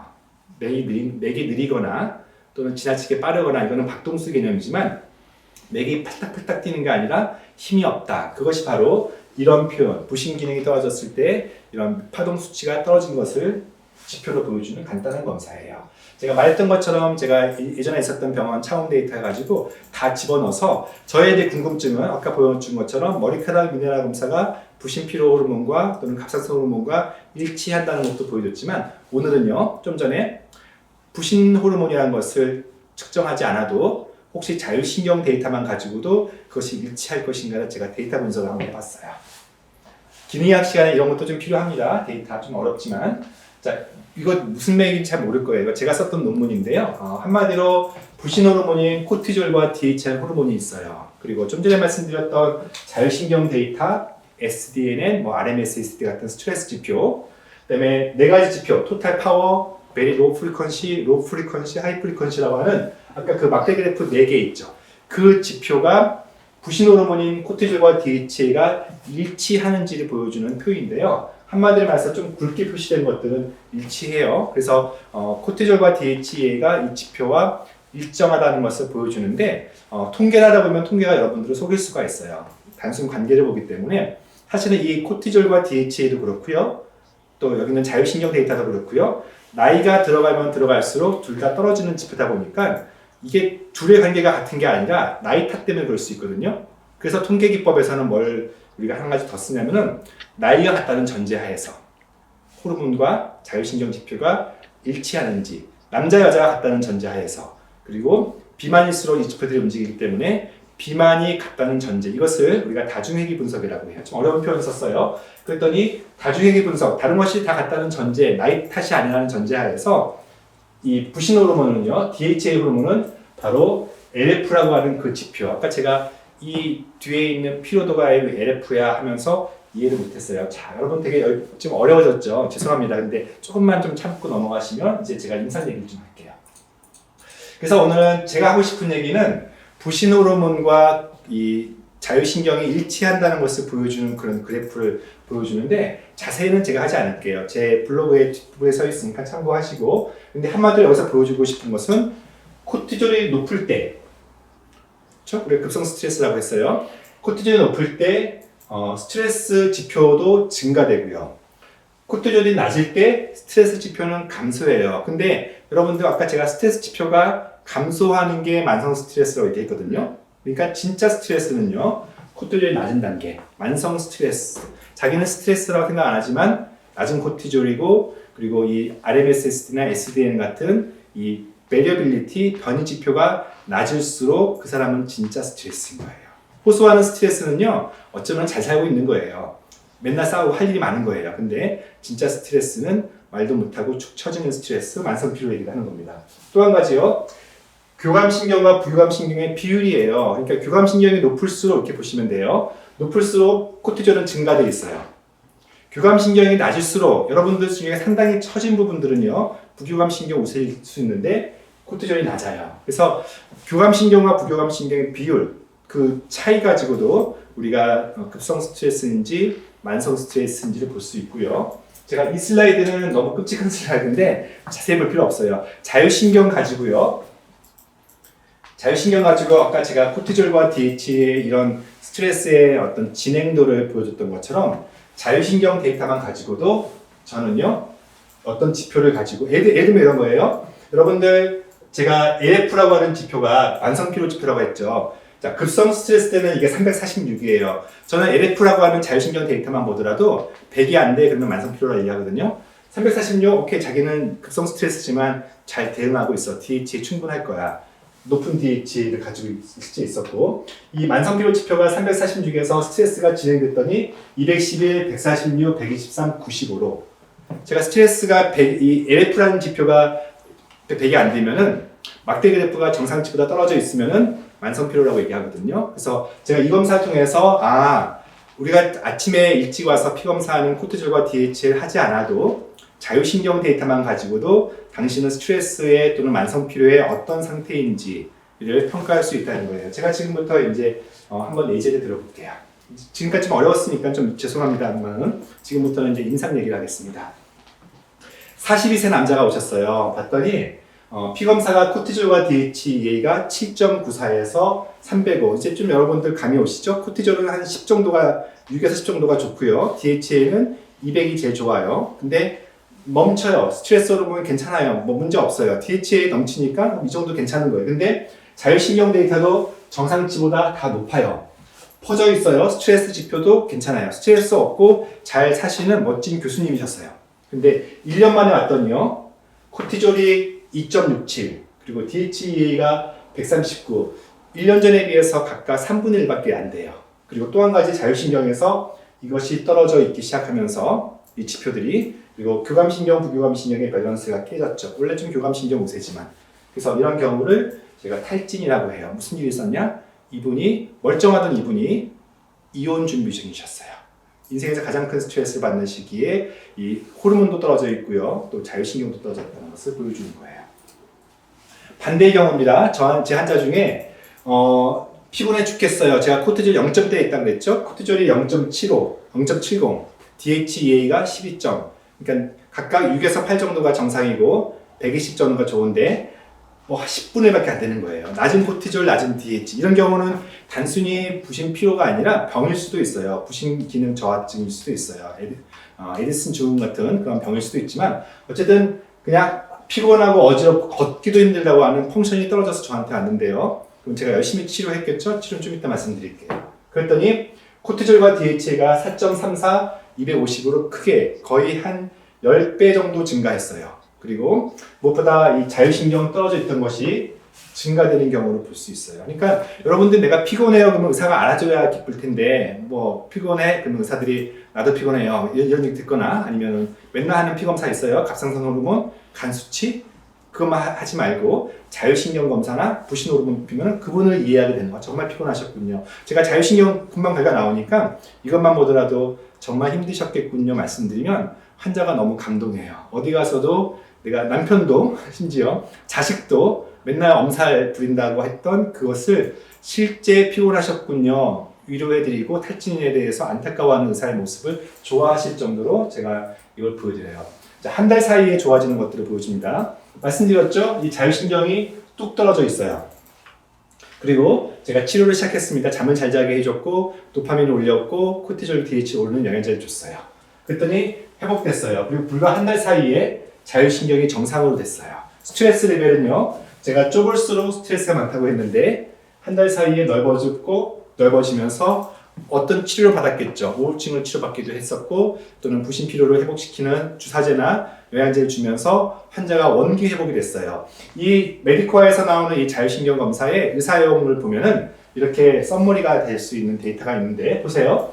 스트레스 지수가 매우 나빴는데 뒤로 갈수록 나쁨에서 정상 그리고 스트레스 지수도 그렇지만 저항도가 더 중요하다고 했죠. 부신 피로를 의미하니까 매우 나쁨에서 나쁨, 정상 그리고 피로도인 LF 지수가 매우 나쁨에서 나쁨, 정상 이런 식으로 한 달 만에 2019년 6월 달부터 2019년 7월 달까지 한 달 사이에 좋아지는 경우를 제가 종종 봅니다. 자, 제가 때로는 저는 몸의 피로는 그런 자율신경 검사를 통해서 하고, 그러면 이제 마음의 피로인 우울증과 불안증이 정말 중요하기 때문에 제가 어떤 검사를 할 수 있을까 설문지 기반으로 저도 해왔었는데, 최근 들어서는 이제 AI가 발달되면서 얼굴의 근육 떨림 데이터를 가지고 빅데이터 분석을 해가지고 뇌파 검사를 하지 않았음에도 불구하고 원자료에 뇌파 검사가 있는 것에서 이렇게 딥러닝을 시켜가지고 AI 방식으로 마음의 심리 상태를 보여주는, 이건 단 1분밖에 안 걸려요. 그래서 저희 병원 오시면 카메라 얼굴만 보고 있어도 그 사람의 마음을 보는 검사인데, 그래서 불안과 우울과 이런 지표들을 봐요. 이렇게 딱 클릭 누르면 자기 얼굴 뜨면서 1분 만에 이 근육 떨림 데이터, 여러분들 스트레스 받으면 근육 떨림 데이터가 달라져요. 우울하고 하면 또는 불안해지면 눈동자가 달라져요. 이런 모든 어떤 이미지 데이터를 바이브레이션 이미지를 하는데, 그 이미지를 가지고 마인드인이라는 그런 프로그램인데요. 이걸 통해서 제가 마음을 보기도 해요. 자, 그런 검사가 있다는 거 잠깐 말씀만 드릴게요. 자, 부신 기능은 어떻게 강화시켜진가? 그래서 이제 여러분들이 관심 있어 하는 게, 선생님 뭘 먹어야 저의 피곤이 좋아지냐라고 얘기해요. 그래서 흔히 말하는 부신 강화제, 우리가 어답토젠이라고 합니다. 미국의 슈퍼마켓에 가시면 이런 어답토젠이라고 하는 아드레날린 그런 액티베이션들이 많이 있어요. 그래서 부신 호르몬, 어떤 동물의 부신이라고 하는 것에서 추출해가지고, 호르몬도 원래 그래요. 갑상선도 그렇고 여성 호르몬도 그렇고, 실제 합성 호르몬 말고 천연 호르몬들은 실제 존재하는 그 동물의 호르몬들을 갈아서 만드는 것들이 많아요. 그래서 그런 어답토젠 같은 것들이 있고, 그 TI 회사에서는 TA라는 것도 여러분도 혹시 경험하시는 게 있을 거예요. 근데 사실은 가장 확실한 부신 기능 강화제는 뭐가 떨어진다고 했죠? DHEA가 떨어져 있죠. 그래서 DHEA 50ml나 남자들한테는 50ml가 좋고요. 여성들한테는 25ml가 좋은데 한국에서는 이게 유통이 잘 안 돼요. 그래서 저희는 그것이 좀 들어있는 에이드포르테, 프레그넬론과 DHEA가 들어있는 에이드포르테를 환자들한테 주면은 환자들이 깜짝 놀랄 만큼 좋아져요. 특히 DHEA가 떨어져 있는 분들은. 그리고 홍삼이나 인삼 같은 강장제, 또 공진단이나 여러분들 그 비싼 한약 재료들이 대부분 부신, 그 중에서 낮은 코티졸을 증가시키기 때문에 높은 코티졸인 사람, 교감신경이 높은 사람한테 한약재를 굳이 먹을 필요는 없어요. 보통은 낮은 코티졸인 사람한테 한약재료나 또는 전통적인 강장제라고 불리는 인삼, 홍삼, 홍경천 이런 것들이 일반적인 부신 기능 강화제예요. 자, 식사는요, 뭘 먹어야 될 것인가? 자, 돌이켜보면은요, 호르몬이 부신 호르몬인데, 호르몬의 최초의 출발점은 눈썰미가 있었던 분들 돌이켜보시면 뭘까? 콜레스테롤부터 만들어져요. 콜레스테롤이 우리 몸속에서 호르몬을 합성하는 가장 중요한 소스인데, 문제는 피곤하신 분들이 먹는 음식들이 주로 고기와 단백질을 즐겨하는 사람일까요? 그런 사람이 애당초 피곤하지도 않아요. 그냥 늘 피곤하고 늘 당 떨어지니까 당장은, 그래서 음식을 해먹을 여력도 없어요. 그런 사람들은 당장은 내 몸에 달콤함을 채워주는 탄수화물, 달달한 것들 먹다 보니까 어느 순간 몸속에서 포도당이 증가되니까 배가 부른, 헛배가 부른 느낌 때문에 매일 음식을 먹지 않아요. 그러면서 이 코티졸이 떨어져 있는 사람들 당 떨어진다고 해서 탄수화물 중독인 경우가 많아요. 가짜로 빨리 에너지를 만드는 그 느낌, 포만감 때문에. 그리고 안 먹는 것에 되게 요즘 한국 사람들 되게 중요시 여기기 때문에, 그래서 저는 반드시 탄수화물을 줄이고 고단백, 고지방을 하라고. 그냥 저탄고지라고 하는 것이 단순히 다이어트를 위한 것이 아니라 낮은 코티졸의 핵심 원료인 콜레스테롤을 높이기 위해서, 나쁜 콜레스테롤 말고요. 몸에서 우리가 호르몬 중에 가장 최초가 되는 이 호르몬을 먹기 위해서 저는 고단백, 고지방식을 하라고 돼요. 조금 더 디테일하게 말하면 느린 대사에서는 고단백, 저탄수화물, 빠른 대사에서는 고단백, 저지방, 좀 차이가 있어요. 그리고 스트레스를 완화시켜주는 영양제를 제가 좀 이따 소개시켜 드릴게요. 보통 주사로는요, 흔히 만성피로 주사 중에 대표적인 주사가 보통 비타민 주사가 있지만, 정말 코티졸이 떨어져 있는 사람한테 저희가 처방하는 주사는요, 뭡니까? 코티졸을 올려주는 주사, 대표적인 것이 감초 주사예요. 감초는 이제 흔히 천연 호르몬이나 천연 스테로이드라고 불리우는 주사이기 때문에 글리시리직 애시드라고 하는 감초를 집어넣기도 하고요. 또는 마그네슘이나 비타민 B5 같은 것들이 이런 스테로이드 호르몬을 합성시키는데 원료가 되기 때문에 마그네슘을 집어넣기도 해요. 그래서 마그네슘이 굉장히 좋은 피로 회복제이기도 하고요. 동시에 여기는 써있지 않지만 DHA가 떨어져 있을 때 흔히 맞는 주사가 태반 주사라고 하는, 즉 성호르몬을 미믹하게 만들어서 태반에서 나오는 성호르몬인 태반 주사 같은 거, 또는 글루타치온이라고 해서 별칭이 배곡 주사인 주사들도 흔히, 그래서 벌써 만성 피로일 때 주로 맞는 게 감초, 태반, 배곡이라는 그 별칭들이 붙어 있는 주사들이 대개는 단기간 내에 코티졸과 DHA를 부스터 시켜주기도 해요. 근데 뭐 매번 주사 맞을 필요 없기 때문에 저는 서플리먼트로 먹는다 그러면 마그네슘, 또는 낮은 코티졸이면 강장제, 그리고 낮은 DHA면 DHA 호르몬, 또는 그것이 들어있는 여러 가지 영양제들을 추천합니다. 제가 차원 데이터를 봤더니요, 어떤 사람이 코티졸과 DHA가 정상일까? 같은 나이면 DHA가 떨어지는데 노화 호르몬이기 때문에 누가 DHA를 끝까지 유지했을까 봤더니 가장 중요한 데이터 중에 하나가 근육이 나이 들어도 유지되시는 분이 DHA가 유지가 돼요. 여러분들 근육 키우는 것도 당연히 중요하겠죠? 자, 다시 한번 이제 지금까지 자율신경을 이용해서 우리가 큰 틀에서 만성 피로 얘기를 했고, 정리하면은 코티졸과 DHA라는 부신 호르몬을 측정하는 게 베스트긴 하나, 그러나 자율신경 가지고도 우리가 모니터할 수도 있고 진단할 수도 있어요. 근데 또 한 가지, 자율신경에는 원래 무슨 검사죠? 자율신경을 보는 검사죠. 자, 자율신경이 뭐죠? 우리가 신경에는 크게 세 가지가 있습니다. 운동신경이 있고요, 또 감각신경이 있어요. 모토 너브 시스템이 있고요, 센서리 너브 시스템이 있어요. 운동신경과 감각신경은요, 누가 지배합니까? 대뇌가 지배를 해요. 뇌가 지배해요. 무슨 얘기죠? 내가 명령을 해야 움직이는 거예요. 그리고 내가 아프면 내가 아프다고 느껴야 내가 그 고통을 느끼는 거예요. 감각, 터치 또는 뜨거움 또는 어떤 아픔, 이런 것들은 감각신경을 통해서 말초에서 중추라고 하는 뇌로 올라가요. 그래서 뇌가 신경의 중추인데, 문제는요, 이슈는 자율신경이라는 표현이 왜 썼을까? 심장을 지배하는 것은 자율신경이에요. 여러분들 소화를 지배하는 내장신경은 또 자율신경이에요. 자, 무슨 의미죠? 만약에 여러분들 심장을 지배하는 게 뇌면은요, 제가 심장 뛰게 하려고 뇌가 각성하고 있어야 되죠. 밤에 잠을 자더라도 심장 멈출까봐 잠을 못 자죠. 자율신경은요, 내 의지와 관계없이, 내 뇌와 관계없이 어디서 뇌까지 올라오지 않아요. 그야말로 척추 레벨에서 각 자율신경, 각 장기들이 연결되면서 하나님이 내 몸을 만들었을 때 교감신경과 부교감신경을 통해서 밸런스를 가지고 내가 때로는 긴장시켜서 때로는 이완시켜서, 심장이 그렇죠. 긴장, 이완, 위장도 긴장, 이완, 꿈틀꿈틀 거리면서 내 장기가 기능을 하는 건데, 이것이 자율신경의 지배를 받는 거예요. 근데 어떤 사람들은요, 스트레스가 주된 요인이고요, 어떤 스트레스가 또는 어떤 삶의 태도가 교감신경 우세형으로 만들고, 우세 정도가 아니라 아예 교감신경만 극단적으로 높은 사람을 만들어서 자율신경 디스펑션, 부전증이 생기고, 어떤 사람은 늘 검사하는데 교감신경은 늘 떨어져 있고 자율신경만 높은 부교감신경 우세형 또는 부전증, 디스펑션이 생기는 경우. 밸런스가 있어야 되는데, 물론 자율신경 검사할 때마다 조금씩 달라지긴 하는데, 항상 교감신경 우세, 항상 부교감신경. 교감신경 하는 게 뭐죠? 심장을 수축시키고, 여러분들 놀랄 때 하는 반응들이 대부분 교감신경 우세, 교감신경 관련돼요. 여러분들 극장 속에서 공포영화 볼 때 어떤 반응합니까? 무서울 때 어떤 눈동자가 커지죠?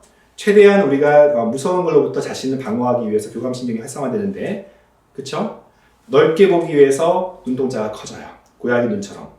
무서울 때. 그리고 무서울 때 침 꼴깍 삼키죠. 갑자기 입이 마르기 시작해요. 교감신경, 타액 분비를 감소시켜요. 그리고 심장 벌렁벌렁 뛰게 만들고, 스트레스 받을 때 소화 안 되는 것도 교감신경 우세예요.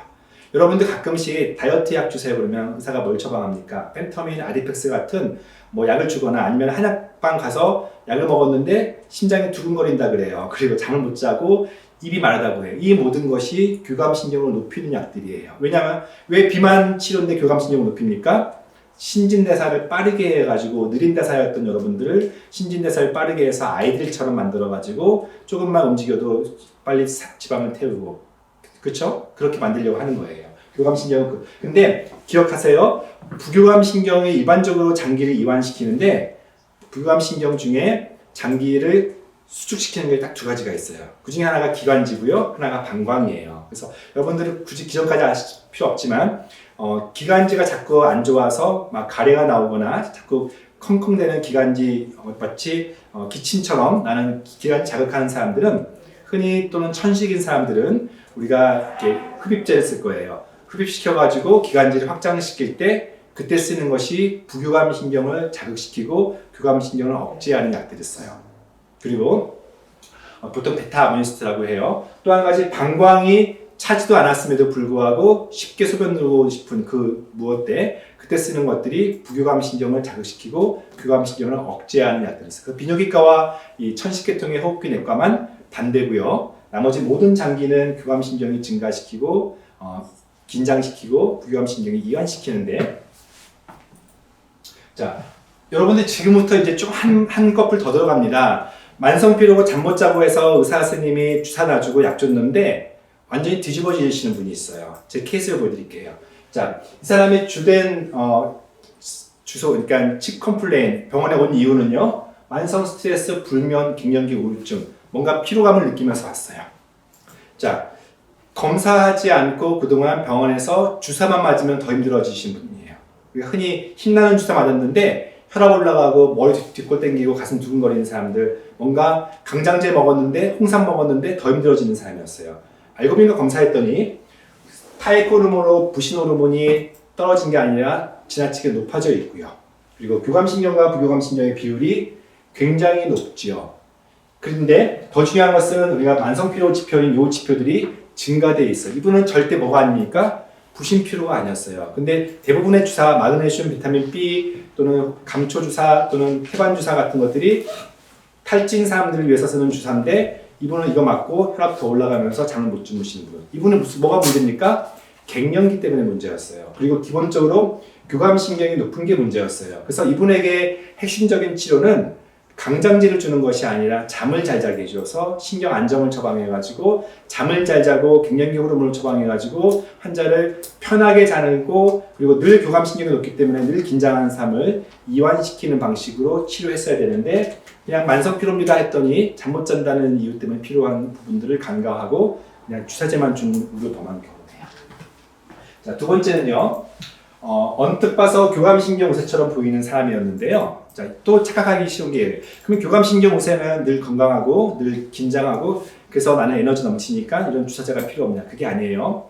자, 보세요. 이런 경우 생각보다 많습니다. 이 사람은 공황장애 환자였고요. 되게 불안장애 환자였는데 생각보다 많은 경우는 이 경우예요. 무슨 얘기죠? 교감신경이 높아요. 이거는 많이 높지 않지만 실제 교감신경 우세형들 중에 뭘 봐야 됩니까? 에너지 레벨을 봐야 돼요. 교감신경이 높아도 전체 에너지가 떨어져 있으면 거꾸로 이런 사람이에요. 앞에 사람은요, 교감신경이 높고 에너지 레벨이 높아요. 머리카락 검사하면 빠른 대사가 나와요. 그 사람은 피곤한 게 다른 이유 때문에 아니라 잠 못 자서 피곤한 거예요. 근데 이 사람은요, 이 사람은 교감신경이 높은데 에너지 레벨이 떨어져 있다는 얘기는 머리는 각성되어 있는데 몸이 안 따라가는 거예요. 머릿속에서는 그 사람이 했던 말 굉장히 싫고 짜증이 나고 나를 힘들게 하는 게 넘어가지 못하고 다 생각나는데 이 사람한테는 내 마음속에 남아있고 근데 뭘 못해요? 싸우지는 못해요. 왜? 몸이 힘드니까. 이런 사람들 꽤 많습니다. 예민하다는 표현을 많이 쓰죠. 예민한데 어디 가서 속 시원하게 말을 못해요. 그냥 혼자 끙끙 앓아서 화병 생기는 타입들이 교감신경은 높은데 에너지가 떨어져 있는 사람이에요. 여러분들 꼭 기억하세요. 단순히 교감, 부교감을 보는 게 아니라 토탈 파워, 로우 프리퀀시라고 하는 그 에너지 지표들을 봐서 이게 떨어져 있으면서 교감신경이 높으면은 예민하고 근데 착해가지고 또는 상처받기 싫어서 말을 못하는데 그러면 잘 잊어야 할 텐데 잊지 못하고 다 기억나고 그래서 더 화병이 생기고 마음속에 담아두는데 악순환되는 분들이에요. 자, 차라리 부교감신경 우세들은요, 당연히 부교감신경 우세는 대부분 에너지가 떨어져 있죠. 특히 로우 프리퀀시가 떨어져 있죠. 자, 같은 피로인데 정말 부신피로라고 할 수 있는데요. 이런 분들은 사실은 부신피로만 문제가 아니라 교감신경이 떨어져 있기 때문에 도파민 레벨이 떨어져 있는 경우가 많아요. 그러니까 의욕이 없는 거예요. 그냥 스트레스 없다라고들 얘기해요. 왜냐면 스트레스 만들 일을 안 해요. 그냥 어떻게 보면 태평하기도 하고요. 어떻게 보면 소심하기 때문에 굳이 모험을 즐기지 않고 굳이 그냥 질서를 벗어나지 않고 그냥 그 안에서 스트레스가 없지만 늘 그냥 피곤해하고 그냥 근데 그렇게 피곤하게 안 만들기 때문에 또 피곤을 물어보면 잘 몰라 하기도 하고 그런 분들이에요. 그래서 이런 분들 부교감 신경 오세면서 에너지 떨어지신 분이 가장 전형적으로 추위 많이 타고요. 또 날씬하고요. 날씬한 표현보다는 그냥 말랐고 혈압 떨어져 있고 여성분들 중에 꽤 많은 타입이라고 보시면 돼요. 그래서 제가 이제 몇 가지 이제 정리하면은요, 자율신경에 따라서 교감신경 우세냐, 부교감신경이 우세냐를 먼저 볼 수 있겠죠. 그래서 거기에 따라서 피로도 아까 말한 것처럼 에너지 높으신 분, 교감신경 우세는 두 가지로 넘어갑니다. 에너지 높은 경우, 낮은 경우. 근데 높은 경우, 에너지 높은데 교감신경 우세는 파이터들이거든요. 그 사람들은 좀 캄다운 시켜야 돼. 특히 밤중에 잠을 잘 자게 해줘야 돼. 그래서 주된 치료는, 정신과 치료 중에 주된 치료는 항불안제를 쓰는 거예요.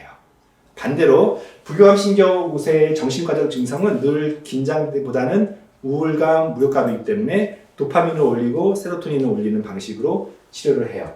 그리고 이 비만증 마찬가지예요. 교감신경이 엄청 높으신 분한테 흔히 말하는 일반적인 그 비만 치료 약들을 쓰게 되면은 더 교감신경이 높아지면서 그치 않게 잠을 못 자는데 더 잠이 못 자고 심장 두근거리고 이마음 증상이 더 악화되기 때문에 저는 개인적으로 오히려 부교감신경이 굉장히 높고 거꾸로 말하면 교감신경이 낮으신 분들한테 비만 치료를 저는 흔히 말하는 에페드린이라든지 우리 흔히 마황이라고 하는 것들이죠. 또는 아디페스 같은 교감신경을 증가시키는 약들을 쓰기도 해요. 참고하세요. 소화제도요. 교감신경과 부교감신경에 따라서 어떤 약을 쓸지가 달라지기도 해요. 그렇기 때문에 여러분들 약제 하나 쓰는 것도 달라지고요. 더 중요한 것은 서플리먼트예요. 뉴트리션이에요. 자, 다시요. 저는 부교감신경 우세형이 만약에 그 밸런스를 맞추기 위해서 이 사람의 주된 기전이 도파민 저하라든지 또는 세로토닌 저하라면 저 같은 경우는 도파민을 올리는 영양제가 대표적인 게 타이로신이겠죠. 그러니까 약을 쓰게 되면은 도파민 약들, 흔히 아이들 중에 ADHD 때 많이 쓰는 도파민 저하증 때 쓰는 또는 밤에 잠을 잘 때 다리가 저린 증상들 가끔씩 있는 중년들이 많아요. 그래서 우리가 하지불안증후군이라는데 이거 다 도파민 저하거든요. 그래서 도파민만 잘 써도 의사들은 되게 명의가 되는데 저는 약까지 쓰기 싫어하면은 영양제 중에는 타이로신을 쓰기로 해요. 타이로신이 도파민을 가기 때문에. 그리고 우울증인데 약까지 쓰기 싫어요. 그런 사람 꽤 많아요. 나는 우울감이 있지 우울증까지는 아니다. 정신과 가기 싫다 그러면은 저희가 세로토닌도 처방하기도 하지만 트립토판이라고 하는 트립토판이 몸속에 세로토닌이 가기 때문에 이 타이로신과 트립토판 같은 아미노산을 처방해서 저는 우울증이나 초기 우울증이나 또는 초기 불안증들은 서플리먼트로 많이 처방을 해요. 거꾸로 교감신경이 높을 때 잠 못 자거나 또는 마음이 두근거려서 일종의 공황장애 같은 느낌, 늘 불안하신 분한테는 들어보신 적 있나요? 테아닌이라고요. 테아닌은요, 아미노산, 우리가 필수 아미노산 중에 유일하게 음식을 통해서 들어오는 게 아니라 식물에서 들어와요. 그러니까 동물성 음식이 아니라 대표적인 식물, 즉 차에서 추출해요. 그 중에서 보이차 같은 가장 유명한 성분, 차에 많이 들어있는 게 바로 테아닌 성분인데, 테아닌이 교감신경을 낮추고 집중력을 좋게 해서 불안증이 기반된 사람들한테 쓰는 대표적인 서플리먼트로 제가 그걸 쓰기도 해요. 정리할게요. 제가 단순히 교감-부교감신경을 보기 전에 먼저 에너지 상태를 봐라. 자율신경 검사에서 로우 프리퀀시가 즉 피로 돌아가는 그 지표가 떨어져 있으면 아무리 교감신경이 높아도 그것은 만성피로 즉 부신피로라고 저는 보기 때문에 감소되어 있으면 부신 강아지를 쓰는 거예요.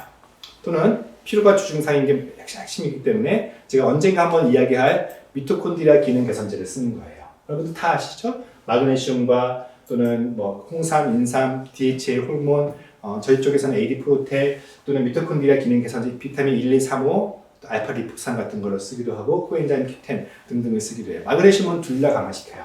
그래서 에너지를 올려주는 치료가 제일 중요해요. 저는 다이어트 하시는 분도요, 제일 먼저 체중부터 빼는 게 아니라 에너지 평가에서 에너지가 떨어져 있으면 느린 대사기 때문에 어차피 다이어트 힘들기 때문에 먼저 만성 피로를 해결한 다음에 저는 다이어트 쪽으로 가게 됩니다. 스트레스가 사실은 주범이죠. 그래서 사실은 의사가 주사 주고 영양제 주고 끝나는 것이 아니라 스트레스를 평가하고 스트레스를 다루고 스트레스를 세로토닌으로 주든지 아니면은 세로토닌과 비슷한 트립토판을 주든지 5-HTP를 주든지 잠을 잘 자게 해주든지 불안증을 감소시키든지 이런 쪽으로 가야 된다면서 테아닌, 트립토판, 비타민 B6, 마그네슘들은 트립토판이 세로토닌을 만드는데 도와주는 영양제이기 때문에 이런 걸로 쓰기도 해요.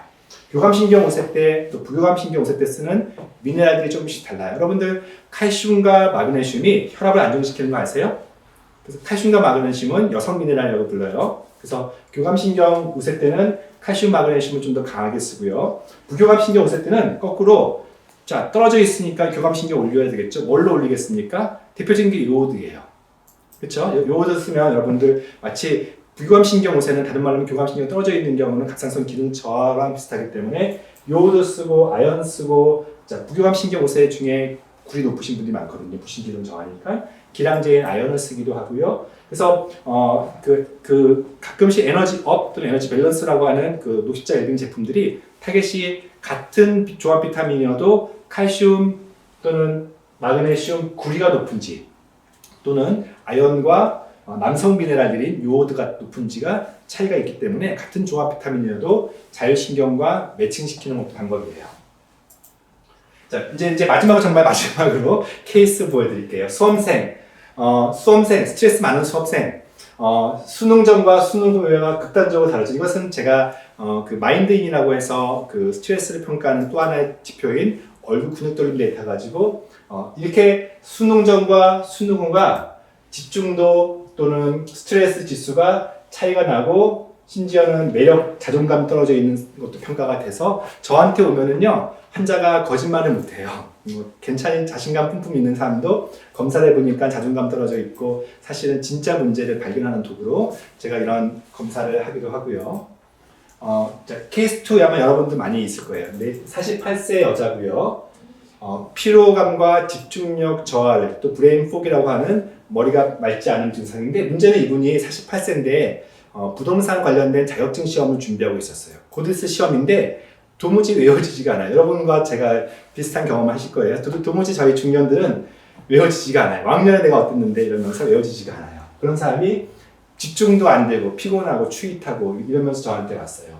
자, 피검사했더니 코티졸이 15 증가됐다는 걸 알 수 있을 거예요. 근데 여러분들 코티졸이 증가됐으면 DHA가 증가되는데 DHA가 31. 누가 봐도 하이 코티졸, 로우 DHA. 성장 호르몬도 떨어져 있었고요. 갑상선 호르몬도 T3, T4는 정상인데 자극 호르몬이 증가되어 있는 기능적인 저하라고 할 수 있죠. 그래서 자율신경 검사 봤더니 교감신경보다는 부교감신경. 왜냐면 갑상선도 저하되어 있고 DHA 떨어져 있으면서 그래서 의욕은 없는 코티졸은 떨어져 있고 부신 기능은 감소되어 있는 그런 상태가 저희가 또 치료했겠죠. 그러면서 이것저것 치료해서 제가 치료했던 것은 AD-프로테라고 하는 부신 기능 강화제, 타이로신이라고 하는 도파민이라고 하는 영양제를 줬고 성장 호르몬 떨어져서 성장 호르몬 처방했더니 한 달 사이에 자율신경이 굉장히 증가된 것을 보여줬고 교감신경, 부교감신경의 밸런스가 좋아졌고 우리가 얼굴 근육 돌림 데이터 마인딩 가지고도 피로도, 집중도, 스트레스, 불안 지수가 개선되었어요. 제가 이것을 자꾸 왜 보여주냐면은 그분들이 호소하는 게 진짜라는 거예요. 그리고 그분들이 좋아졌다는 것도 진짜라는 거예요. 때로는 의사들 보기 민망하니까 가짜로 좋아졌어요 하는 경우도 있는데 제가 아주 힘드시군요 하면서 다시 제가 이런 객관적인 데이터 물론 이게 100% 맞지는 않지만 꽤 도움됩니다. ADHD 환자가 제한테 많이 오는데요. 참 아이인데 스트레스 받아요. 10살밖에 안 됐잖아요. 왜 그러냐면요. ADHD 치료 중에는 애가 하이퍼 액티비티, 막 충동성이 많기 때문에 자꾸 애가 안정시키려고 약을 강하게 쓰다 보면 애가 피곤해요. 교감신경이 확 떨어뜨려 놓거든요. 그랬더니 교감신경이 확 떨어져 있는 ADHD. 보통 꼬맹이들은요. 이게 당연히 밸런스여야 되고 에너지 레벨은 넘쳐야 되는데 10살밖에 안 됐는데 피곤이 주증상이에요. 그렇죠? 그런 경우 꽤 많아요. 그래서 제가 자율신경 검사를 통해서 얘는 지나치게 교감신경이 떨어져 있어서 ADHD 치료를 조금 줄이고 제가 교감신경을 올리는 치료를 했더니 잠도 잘 자고 체력도 호전됐고 여러 가지 그 마인드인 검사에서 집중도가 떨어져 있고 공격 성향이 높아져 있는 전형적인 ADHD가 호전된 것을 볼 수가 있을 거예요. 자, 마찬가지 우울 불안 환자 자해를 했던 어떤 고3 아이들인데요. 학업과 관련된 스트레스 때문에 자해하는 아이들이 이런 뇌피로, 불안, 자기 조절. 여기서는 오늘 소개하지 않지만 저희 쪽에 병원에 TMS라는 장비가 있는데요. 약물 처방 대신에 저희가 뇌를 자극시키는 방식으로 TMS 치료하면서 불안이 호소되고 우울증이 좋아지면서 피로도 회복되었다. 그래서 때로는 정신과 의사 역할을 하고 때로는 몸의 피로를 담당하는 의사를 하는 것이 저는 맞다고 생각을 해요. 암 환자인데요. 33세밖에 안 되는 암 환자, 유방암 환자예요. 근데 벌써 이 어린 나이에 암이 됐고 결혼도 안 했는데 사회생활 못하고 암을 회복하는 단계에서 저한테 왔는데 불면, 우울, 불안 그리고 잠을 자기 위해서 스틸록스라고 하는 수면 유도제 가지고 근데 문제는 정신과만 다니고 있기 때문에 몸의 피로를 회복 못해서 대상포진 걸렸던 경험도 있고요. 탈모가 심하고 이런 경우를 제가 TMS 또 부신강화제 트리토판 같은 약을 쓰지 않고 호전시켰던 그런 케이스. 물론 모든 케이스가 이렇게 성공적이진 않아요. 그런 것들 보여주지만 그러나 많은 경우 저를 믿고 따라오는 경우에 제가 정신피로까지 회복되었던 그런 케이스를 보여주는 거예요. 자 이제 진짜 마지막 슬라이드입니다. 굉장히 제가 오늘 처음에는 통계 얘기하느라고 머리가 지끈지끈 하셨을 거예요. 초창기에는 스트레스 얘기도 했고요. 중간에 부신 호르몬 얘기도 했고요. 다시 돌이켜 볼게요. 탈진을 우리가 얘기했습니다. 여러분들 스트레스 없는 사람 없을 거예요.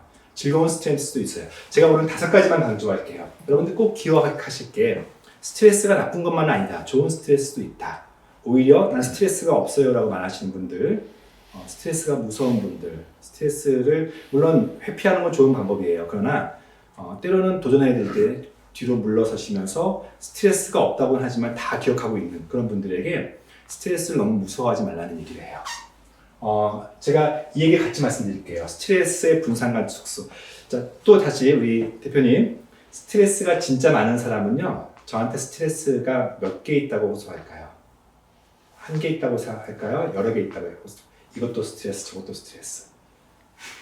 정말 스트레스가 많은 사람은요, 한 개만 얘기해요. 무슨 얘기냐면, 여러분들 돌이켜보시면 아실 거예요. 인생 가장 힘든 시기를 돌이켜보시면, 사실은요, 인생 돌이켜보면 지나간 문제를 보면 그 중에 하나였을 텐데 그때는 어쩌면 그게 큰 스트레스였는지 그 스트레스가 일상을 지배하다 보니까 그 중에 하나인 스트레스를 더 스트레스로 만들어서 괴물로 만든 거예요. 그러다 보니까 어떤 일이 생기냐면요. 집에 와도 그 장소를 떠났음에도 불구하고 그 상사의 그 무서움을 두려워하는 거예요. 주말에 됐음에도 불구하고 전혀 관계없는 시간인 나의 주말을 그 스트레스로부터 갇혀 있다 보니까 스트레스로부터 대응할 능력은 엄두가 안 나죠. 스트레스가 무서우니까 스트레스를 도망다니기 바쁘는 거죠. 제가 종종 환자한테 얘기하는 것은요. 그 더 스트레스를 그 중에 하나, 스트레스를 포트폴리오라 얘기해요. 무슨 얘기죠? 주말 되면은요. 여러분들 그 스트레스에 갇힌다고 문제 해결되는 건 아니기 때문에 여러분들이 잊고 살았던 부모님에게 전화를 하세요. 그것도 좋은 스트레스거든요. 여러분들이 장남으로서 여러분들이 그냥 무시했던 자녀들 데리고 소풍 가고 여행 다니는 스케줄을 하는 것도 큰 스트레스예요. 그런 거 귀찮아. 나는 이 문제부터 해결한다고 해결되는 게 아니거든요. 스트레스는 스트레스로 메꿔야 돼요. 아침에 스트레스 받는 것을 밤에까지 들고 오지 말고 저녁 때 집에 오면 뭘 먹을까? 그리고 오늘은 어떤 TV에 볼 것인가에 대한 스트레스 저녁 시간에 내가 운동을 해야 되는데 거기에 대한 스트레스를 분산시키면은요 여러분들의 일생에 괴물 같던 그 스트레스 그래서 다시는 내가 도전할 수 없고 나는 늘 패배자였던 그 스트레스를 그리고 그것 때문에 내가 늘 불행했다고 이유는 그 스트레스 그 사람이 내 인생에서 치워지지 않기 때문에 내 인생은 패배고 꼬였다고 생각하시는 분들이 극복하는 유일한 방법은요 그것이 여러분들의 인생을 지배하지 않고 그것은 그 중에 하나일 뿐이라고 돌이켜보면 여러분들 보이실 거예요. 앞이 보이지 않을 때는요, 때로는 뒤를 돌이켜보시면 어떻게든지 여러분들이 살아왔던 모습을 볼 수 있을 거예요. 그쵸? 그래서 그 중에 하나의 스트레스로 만들고 별거 아닌 걸로 만들어야 실제 별게 아닌 게 돼요. 그래서 여러분 너무 큰 스트레스 많으신 분들 꼭 스트레스를 무시하는 얘기는 회피하는 얘기는 아니에요. 분명히 존재하는 스트레스지만 지나치게 괴물로 만들어서 내가 감히 도전도 못하고 또 늘 인생에 원망스러울 정도로 내 인생의 꼬리표가 되지 않도록 여러분들 잘라내시라는 얘기예요. 자, 한 가지요. 교감신경과 부교감신경에 대해서 제가 말씀드릴게요. 교감신경 우세. 왜 교감신경이 높을까? 저 같은 경우 굉장히 교감신경이 높아요. 저 텐션 높잖아요. 그렇죠? 이럴 때 되게 좋은 교감신경이 증가되는데 교감신경 높은 사람은요. 어떤 특성이 있냐면 심리적인 가장 근본적인 심리적 중에 두려움이 있어요. 어렸을 때부터 생성된 두려움이에요. 아마도 부모의 어떤 태도 때문일 거예요. 어렸을 때부터 트라우마가 있어서 두려움이 있기 때문에 인생에 가장 자신이 하는 방식은 두려움을 제거하는 방식으로 무슨 일 하냐면은 질서를 만들어요. 그리고 미리미리 예측해요. 그래서 아이들이 시험 때만 되면 미리 공부하는 아이들이 있어요. 부모들 보기엔 되게 좋은 아이들이죠. 그리고 늘 미리미리 긴장해서 퍼포먼스가 좋아요. 그러다 보니까 의사, 교수 또는 사회적으로 성공한 사람들이 교감신경 우세가 많대요. 근데 저는 종종 이런 자율신경 검사에 지나치게 극단적인 교감신경 우세, 근데 에너지 레벨 넘치시는 분한테는 또는 떨어진 사람한테도 교감신경 우세한테는 저는 꼭 이 말을 해요. 여러분 제가 보니까 교감신경이 우세가인 걸 봤더니 성공했을 것 같아요. 직업을 보니까 성공했네요. 근데 행복하지는 않으실 것 같아요. 라고 얘기를 해요. 그래서 여러분 중에 정말 교감신경 우세. 자, 왜 행복하지 않습니까? 질서를 만들었는데요. 그 질서가 내 뜻대로 안 되는 거예요. 자꾸 내 인생에 다른 사람들이 그 질서를 무너뜨려요. 때로는 자식일 수도 있고요. 때로는 부부일 수도 있고요. 때로는 가장 가까운 사람들이 내 인생의 질서를 망가뜨려요. 굉장히 힘든 일이에요. 질서를 존중시키고 불안이라고 기저가 깔린 사람이기 때문에 이 질서를 망가뜨리는 사람에 대한 분노 때문에 잠을 못 자는 사람들이 굉장히 많아요. 때로는 이 코로나 같은 시기가 올 줄과 누가 알았겠습니까? 우리 인생 계획 중에 우리 거창한 계획을 세웠다가 망가진 사람 너무 많죠?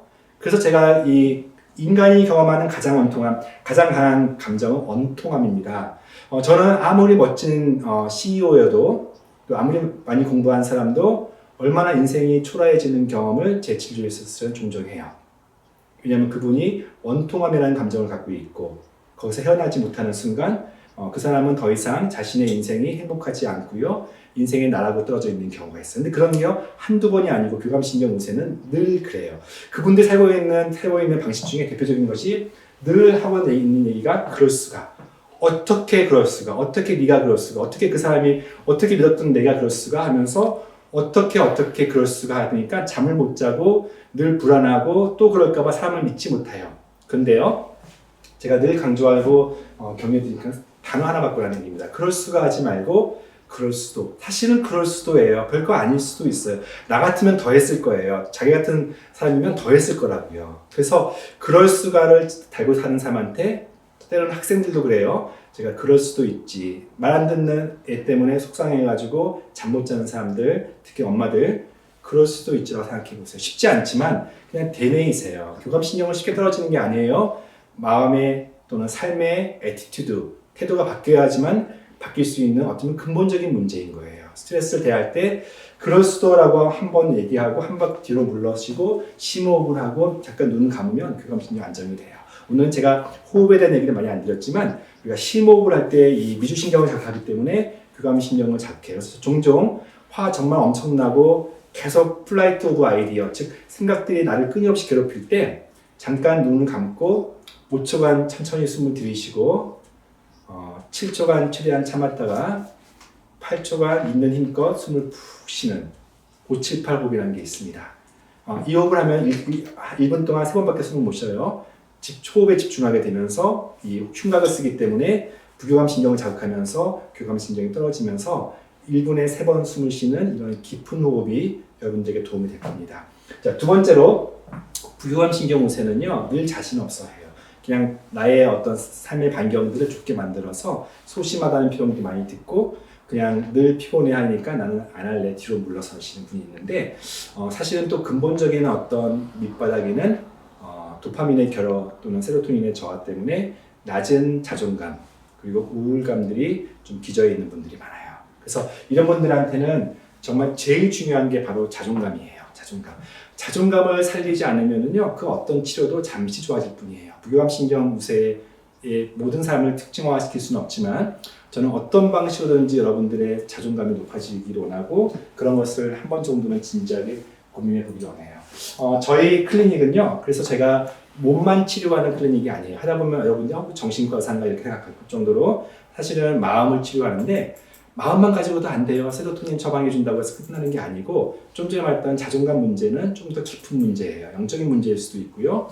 또는 어떤 면에서 삶의 근본적인 문제가 있을 수 있어서 저는 저를 통해서 제가 그것을 다 치료할 수는 없지만 한 번 정도 전환되는데 저희가 사용되기를 원합니다. 제가 그래서 이 책을 한번 지었는데요. 오늘 아마 끝에 제가 책 나눠주는 그런 행사가 있는데 바로 이번 주에 나온 책이에요.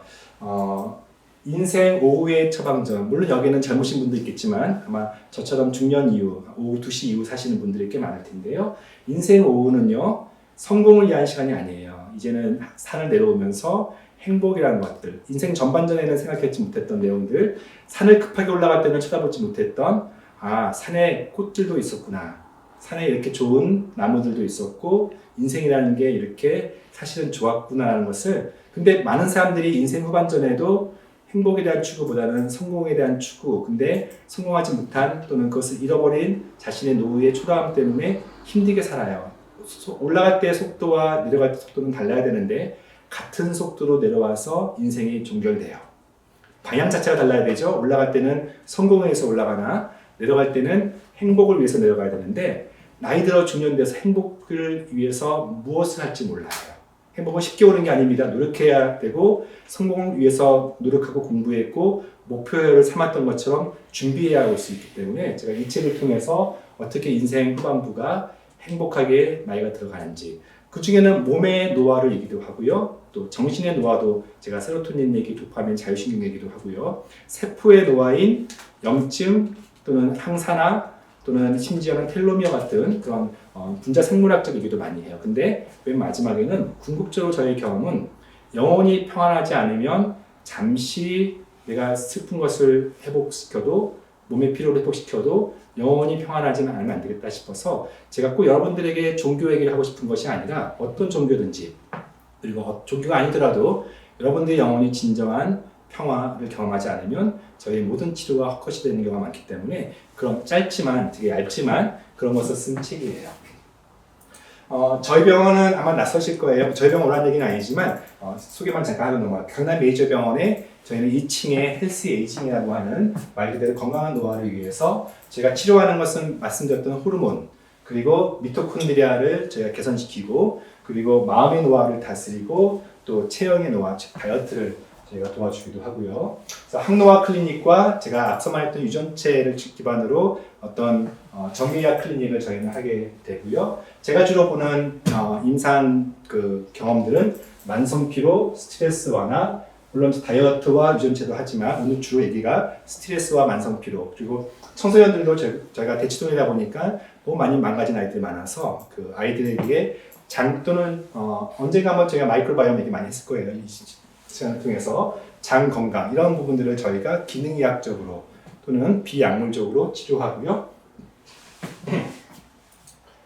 만성 피로, 스트레스 완화, 수험생 스마트 클린 등등 하고 저뿐만 아니라 저희 신동혁 선생님도 있고 또 저희 김혜영 선생님, 지난번에 제가 책 같이 냈던 우리 김혜영 원장님도 저희 세 명이서 이 대치동 한복판에서 피곤하고 무거운 진진자들을 저희가 조금이라도 그 짐을 덜어주기 위해서 노력하고 있는 게 저희 클리닉입니다.